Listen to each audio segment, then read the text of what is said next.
When you're a kid, you don't realize you're also watching your mom and dad grow up. It's a strange feeling, after growing up, realizing your parents were once just people figuring things out as they go, just like you are now. It's even more strange if you end up giving your parents advice. Realizing nobody really has anything figured out fully and we're all just doing the best we can. Giving my dad dating advice once he started dating again after my mom passed away was definitely a weird thing. And then he confessed to me about getting high and suddenly I was the parent. Did you ground him for a month? But isn't it awesome? I love that your parent can become your friend. That's real love, I think. I've gotten so close with my parents as I've aged. My dad is like my homie, and it's really wonderful. My dad died of a heroin overdose when I was 13 and unfortunately I have only had more and more negative feelings toward my mother. She was very neglectful and abusive to me when I was a child, but now she's 73 years old and a stereotypical sweet old lady. Would literally give you the sweater off her back. I tell her I love her, but I'm never sure if it's true. Sometimes just speaking to her makes me so irrationally angry. Then she senses that anger and tries to appease me, and that only makes me more angry, and another emotion I have no words for, like I am falling into a void, because I'm angry with the person she used to be, not the person she is today, yet try as I might I cannot stop myself from feeling these feelings. Just yesterday she confided in me that she doesn't have any friends, she never has as far as I know, since I've been born, and it just made me want to kill myself immediately. That sounds really difficult to deal with. It's understandable that you're still angry for how she treated you as a child even if she now seems more vulnerable, and, if she just admitted she has no friends, that could feel sort of overwhelming and guilt-inducing to hear, even if this is not her intention at all. When I was a little kid, my father was often critical and emotionally distant from me.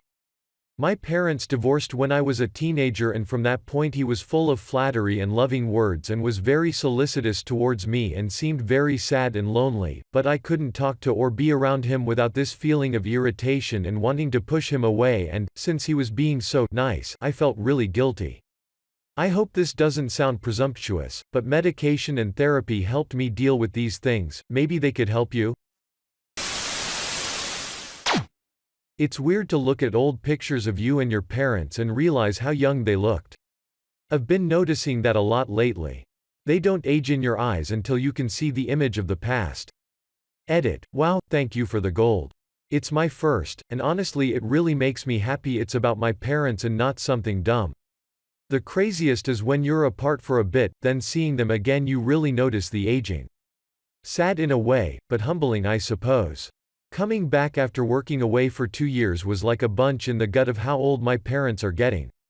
Same thing happened to me then my dad died a year after I got back so I kicked myself for ages that I'd been away so long when there was so little time left.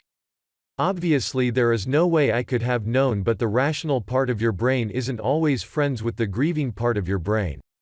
I watched my dad get sucked dry by cancer and barely saw it. I knew he wasn't looking good but I didn't see it like I see it now. Looking back at old photos, and it's just so blatant.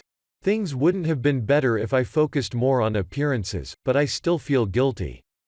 I'm sorry for you lost man, more than I ever could have been before. My mom has maybe a month or 2 left due to liver failure and I don't even have the money to drive the 12 hours to go see her. I'm donating plasma twice a week to try and raise some cash, but I'm in agony thinking about the fact that I may never see my mother again. My dad would usually help out with the money but he had to file bankruptcy from the medical expenses. I hope you have a ton of amazing memories of your dad to carry you through, it sounds like you and he were really close. Hey my guy, message me and we'll get some money to you. No need for that on my watch. I can't take your money man. As shit as this is for me, I gotta do this myself. I truly appreciate you wanting to help though. If only we had a bullet train from Florida to Raleigh. Don't be like that man. I'll help you, maybe several of us can donate just a bit so together we can get you there. You will regret this forever. Please accept help and go see your mom. You can though. What's more important, seeing your mom or any hang-ups about accepting charity? Set up a GoFundMe or something, smiley face. Even if 100 people only donate 2 each, you're 200 closer to seeing her again. It's family. I can't take your money, man.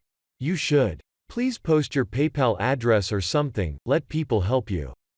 I would gladly participate. My mom died when I was 17. I am 28 now, and cannot live with the idea of someone not being able to see their parent before they die. I am able and willing to help you with what you need to do that. There is a time and place for pride, this is not it. Please message me. My parents got married at 1820s but had kids later in life. I was born when my dad was 40. Now that I'm 26, he is 66 and only a few years from 70. A few months ago he got in the car and couldn't remember how to drive to the store that he has been driving to for 30 years. And last month he forgot my name in the middle of a conversation. I know there have been more instances of his memory skipping. My mom told me she has seen some, but most of them he manages to keep hidden. Earlier this year he had to have surgery and lost a few feet of his colon so they could get the cyst fully removed. He isn't moving around well at all anymore. I didn't see it coming so fast. 2 years ago we had planned a 4-day, 40-mile-long hiking trip together. The day we were leaving I came down with a terrible illness and ended up in the emergency room. Turned out I had salmonella poisoning. We had to cancel the trip, and I had a terrible feeling inside that it might be the last summer my dad was in good enough shape to go on a hiking trip like that. And unfortunately now it seems that I was correct. I don't think he is capable of hiking like that anymore. He has developed a nerve problem with his feet that makes his balance really bad. He often has a hard time walking around without falling down. When I was a kid he dragged me around everywhere to go hiking. I enjoyed it most of the time, but I didn't realize how important those trips were. And now that I have finally realized how much value there was in them, he is too old to take any more trips with me. It's sort of a cruel world sometimes. Go on a small hike. Go somewhere where you can enjoy nature together. Time is short. Age takes so many things. But it can't take the time you spend together. Adjust your expectations. You will never regret it. I didn't really notice my parents' age until they turned 60. Then it gets scary. That first time you go back home and suddenly realize they're old was weird. It's such a strange feeling. My parents are in their late 60s. My dad is going to be 70 this year. Where did the time go? I'm not that old, but it seems like I just turned around and now they're elderly and need help with things they didn't ever need or want help with before. My father's side of the family has all lived well into their late 90s barring accidents. His mother was 98 when she passed and her body gave up on her. I could be into my 60s before I have to think about him not being around.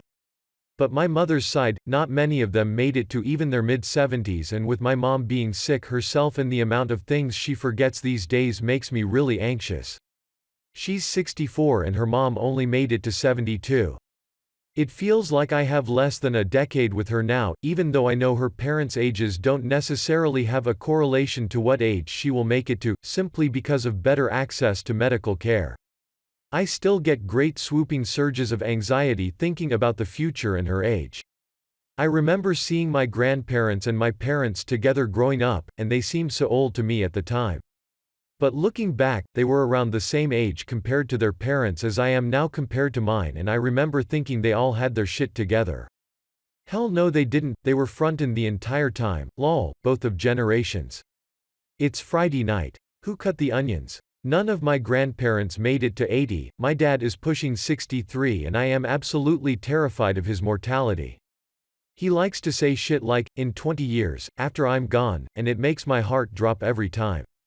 My mom is 58 but that seems much younger for some reason. I'm 53 with stage 4 metastatic cancer. My son is 15. We are living with that grim fact and enjoy our time together. Went to Japan and Thailand last year together. My heart breaks I won't be here to help him with advice and such when he needs it later in life. My grandparents were still young when I was a kid, in their 50s. They were very active, played volleyball. My grandpa was awesome. I remember watching him spiking it in kids' faces and diving around the court, started kickball games for the kids in the neighborhood, and chopped wood all summer for their wood-burning stove. My grandpa was very smart, loved puzzles, worked for the CIA as a cryptographer, and was fluent in 4 languages. He was very extroverted, and as a languages teacher, many people in the community loved him. At 17 I remember crying just thinking that someday they would be older and someday they'd die. I went away to the army and had a son and returned about 5 years later. My grandparents still played volleyball, but now they couldn't jump or dive. They sold their wood-burning stove because they couldn't chop wood as much. Their gardens were a quarter of the size they used to be. My grandpa couldn't remember a lot of short-term things and was having trouble with basic math. I had to explain things to the smartest man I've ever known. At least they were both still physically healthy. The doctor told my grandpa he had at least 20 years left. Later that year he caught a cold that lasted a few months. Finally he went to the doctor and they said he had pneumonia. After meds didn't work, they said they'd have to drain his chest. It would take a day or 2 and he'd be out at the end of the weekend. 3 days in and fluid was still being drained. It was as if the fluid was building as fast as it was being drained. That's when he started seeing specialists. He was diagnosed with one thing after the other, cancer being the main suspect. Over the next few months he aged 20 years. His cheeks became sunken, he couldn't stay awake for more than an hour at a time and had to sleep sitting up and wake up every couple hours coughing. He was miserable. One time he asked me if he should pursue aggressive treatments that would delay the inevitable. It was a poignant moment having my hero ask me for my opinion. Less than a year after the doctor told him he had 20 years left, he had died from mesothelioma. I miss him so much. Part of me thinks it's a good scenario though. His mind was important to him and he wouldn't have wanted to slowly wither away. He had 80 great years and a shitty 6 months. One thing that kills me though is that when he had a cough he started sleeping in the guest room so my grandma could sleep. They never slept in the same bed again.